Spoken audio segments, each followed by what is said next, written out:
हमारे पास क्वेश्चन आता है इलेक्ट्रोस्टैटिक्स के अंदर कि दो पॉजिटिव चार्ज हैं, एक 4e प्लस 4e और एक प्लस e, ठीक है।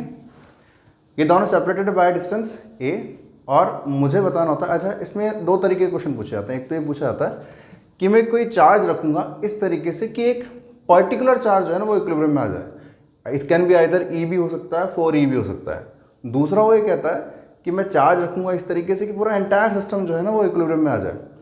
फिलहाल हम जो डिस्कस कर रहे हैं वो एंटायर सिस्टम के लिए डिस्कस कर रहे हैं, ठीक है। अच्छा समझते हैं इसके अंदर, देखो समीकरण क्या बनेगा।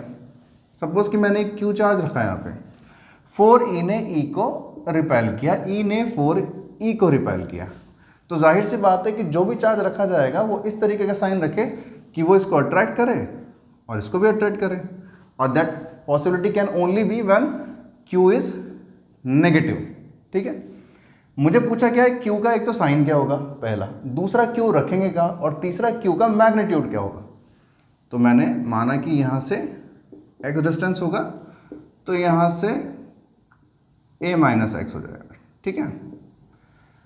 x के लिए निकालने का सबसे आसान तरीका क्या है, मैं इसके ऊपर नेट फोर्स निकाल लेता हूँ कि 4e q divided by x square equals to k q into e upon a minus x का होल स्क्वायर।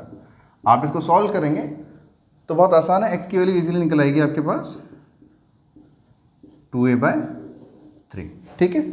इसका नेक्स्ट पार्ट जो वो पूछता है वो ये पूछता है कि q का मैग्नीट्यूड क्या होगा। q का मैग्नीट्यूड निकालने का सबसे आसान तरीका है, आइदर आप 4e या e दोनों में से किसी एक के ऊपर फोर्स निकाल लीजिए। मैं e के ऊपर निकाल लेता हूँ, के Q E upon a minus x का होल स्क्वायर के 4e multiplied by e divided by A square, क्योंकि ये डिस्टेंस तो a ही है और ये a माइनस एक्स है, ठीक है। जब इसको आप सॉल्व करोगे तो q की वैल्यू कितनी आ जाएगी, 4e a minus x by a का whole square. When you put the value of x equals to 2a/3, x की वैल्यू जब आप पुट करेंगे यहाँ पे 2a/3, तो q की वैल्यू हमारे पास आती है 4e/9। अच्छा 4e/9 तो मैग्नीट्यूड है, हमने एज्यूम पहले ही कर लिया था कि ये नेगेटिव है, to make the system in equilibrium. ऐसे ही क्वेश्चंस के लिए बने रहिए निर्मल फिजिक्स क्लास के साथ। Thank you so much.